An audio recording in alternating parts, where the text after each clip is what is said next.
Hi, Jamie. Hi, Eric. Hi, Lisa. Erik says, hi, Mom. Here we are, Hi. part 4 of the Woo Woo Gurus session about the human experience. Erik loves that title. He cracks up. So, let's talk about some of the struggles people have. There's some people who feel like they don't belong. Can you tell us what that's all about and what they can do about it? He said, you mean the ungrounders? Well, you tell me. Yeah, you tell us. What's an ungrounder? That's somebody who lives their whole life and never feels like they can put their feet in the ground and really feel it.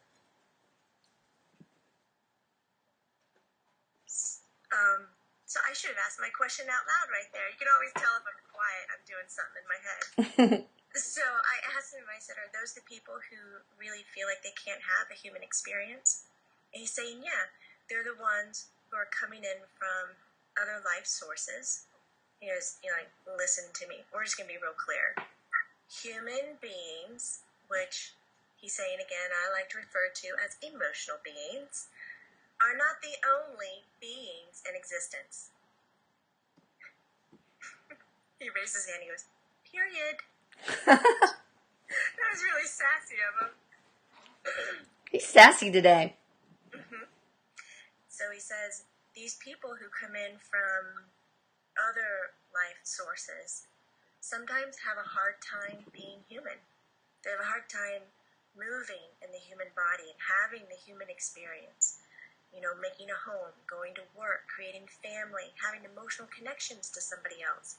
Because they're used to drawing on different sets of emotional values, and we just don't have those here. Every life source. So I asked him, are you talking about other races or aliens, if we can use that term? He said, hell yeah, we can use that term. Aliens. Okay. Every other alien life force system, they communicate in different ways. And yes, we can have our soul exist in other life forms. Okay, so let me lay it out for you, he says. These other life forms are coming in. And he goes, these other life forms are coming and reincarnating. He goes, fucking hate to use that word because it totally assumes that time is linear, and that pisses me off because I like anybody who's tapping into the channeling Erik book of knowledge. Book of knowledge to know that time is not linear. But I am bound by stupid English language, and that's the fucking word you guys created, and that's the one I have to use. Well, we're gonna talk about time and depth. It's like, that pisses me off. Yeah, he goes, we totally have to talk about that, Mom. Yeah. He's telling me he loves that. So, even though he's using the term reincarnation, he wants you to know that time is not linear. So this is not like a past life, a present life, and a future life. But other life forms, or aliens if you want to call them, other dimensional beings, are reincarnating into the human beings. Happens all the fucking time. This is not new. It's just new because of the language we've attached to it and our curiosities of the sky, and science is trying to tap into that shit. These people who do so have a hard time grounding. So we kind of call them the non-grounders. You know, they have that sense of, I don't belong, I can't connect, and this is a huge reason why. I would say to these people, chill out. You're okay. You're not broken. Trust me, you're not broken. You're doing this for a reason, and I think slowing your mind down from bickering and complaining to you that you're not feeling right because you hear of how other men and other women feel and you want that. I mean, first of all, that's just flat out jealousy. You are what you are, and you got to love on that a little bit. So, chill your head out a little bit, figure out why the fuck did you come and do this to yourself? Because it is your choice, because nobody's making you do shit. You're deciding to have this kind of experience. Was it to be a scout? Most of the time, I say scout because I mean observer. Most of the time, you're going to jump into completely different life form structures just to be a witness. See what it's like. Why is this so good for them? Why is this so bad for them? So you'll find that your career, your family life, personal life, all that will evolve around just watching and enjoying that, logging information, needing to know details. Just own up that that's who you are and live it to its fullest. And you won't have that feeling like you can't connect. You'll have this vein of purpose, this line of purpose. He said there's other reasons why they come in too, not just to be the seeker or observer. You know, it could be to feel. It could be to have conflict, because Earth is a kick-ass place to come to have conflict. Tell me about it. Yeah, he says that's true, right, Mom? Mm-hmm. He says there's other planets and locations to have conflict too. But the sweet thing about having conflict on Earth is that there's forgiveness and resolution. And a lot of times in other life forms, there isn't that. Once there's the conflict, it's the non-return point of being. Not here. So there's a sweetness to a conflict when you have it on Earth. He says, I don't know. He says, I'm trying to learn more about all that shit. Us, our lifestyles, our cultures and societies and patterns compared to alternative dimensional beings' lifestyles and patterns. Because, I know a little bit, but I wouldn't call myself the guru on that topic. That's mighty humble of you. Back to you. All right, so... Oh, Mama. Humble. Why do some of us feel lonely? Is that along the same lines? Or are there other reasons? No, you can totally straight out be human for centuries and have that loneliness feeling. And that could be because you have such an intense memory or connection to the afterlife, heaven, home, whatever you want to call it. And you're bringing those memories and those morals, those feelings back into a human life. And you just can't fucking connect to people like that, People can be mean on Earth. We aren't really mean. He said, where I am. And I said, what do you want to call that? He was like, home, man. It's home. All right, home. So that's our real home, obviously. That's our real home. Yeah. Home base, man. Think of it as home base. Everybody's playing a game of fucking hide and seek. So he's on home base, and you're out there playing hide and seek. And he says, I'll fucking find you. Uh-oh. Because if you're watching this, I'll find you. I'll lay some pranks down, I'll interact with you, so that you can't dismiss what we're presenting. I tell you, he's been doing so many pranks on people. Uh-oh, what did he say now?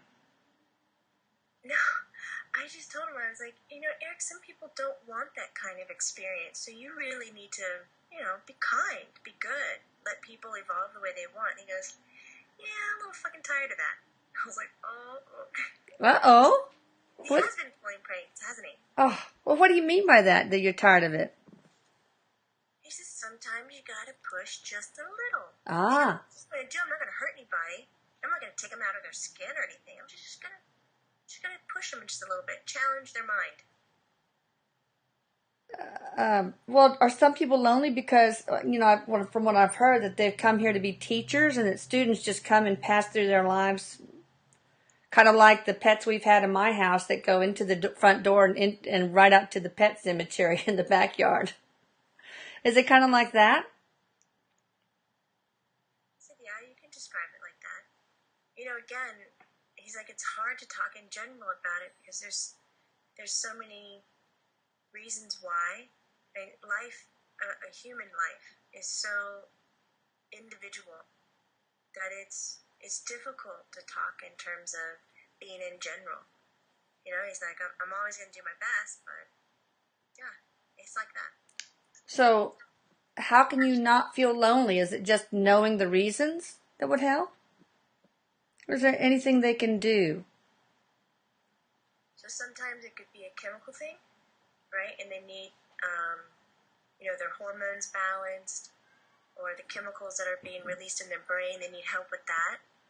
And, fucking medicine is awesome these days, and it's only getting better. So we can lean on that. That might be the absolute missing piece in the puzzle. Boom. All the fucking sudden, you're aligned. Say that 10 times fast. Really? But it could be that it's not so much the physical body, but the energetic body. Because, we have 4 different bodies. We have the mental body, the emotional body, the physical body, and the spiritual body. And we got to get all 4 of these bodies in line, on the same page, talking, communicating, knowing where each of them are, to really feel grounded in life. Crisp, clean, clear, motivated, whatever terms you want to put on that shit. It's called grounding, being centered. And if you can get 3 together, but the mind is off in left field, it's not going to fucking do you any good. You're still going to feel like a out of sorts freak. He goes, come on, Jamie, move on. I was like, all right. So are there any ways to make people feel grounded? Yeah, I would say first start teaching them that they have 4 fucking roommates living with them. The mind, emotional, body, and soul. And find some specialist or some friend or some location, source, something that they can lean on and learn a little bit about each roommate. Okay. Once you do that, you're going to learn how to groom, maintenance, take care of each of these values, be able to get them into one room, and they embrace each other. Boom, you got success. I don't care what the fuck is wrong with you. If you can do that, you're grounded every single day. Now, I think from observing, what's most difficult with humans, emotional beings, is that they can do it if they're in a calm environment. But as soon as they get riled up or in an intense disagreement or some kind of urgency, they don't know how to tap in to all 4 bodies immediately. They'll do one, like, how do I feel? Or what do I think? But not like, how's my body responding? They'll ignore. One takes a sacrifice and they follow a specific direction with the other. Because, not so sharp. If you guys really want to reach that level where you're experiencing life to its fullest, get to know your 4 roommates, man. Okay. And there are grounding exercises that we'll talk about in a later video. Erik, thank you so much. He's like, so stay tuned. For part 5. So thanks, Mom. Bye. Welcome. Love you, everyone.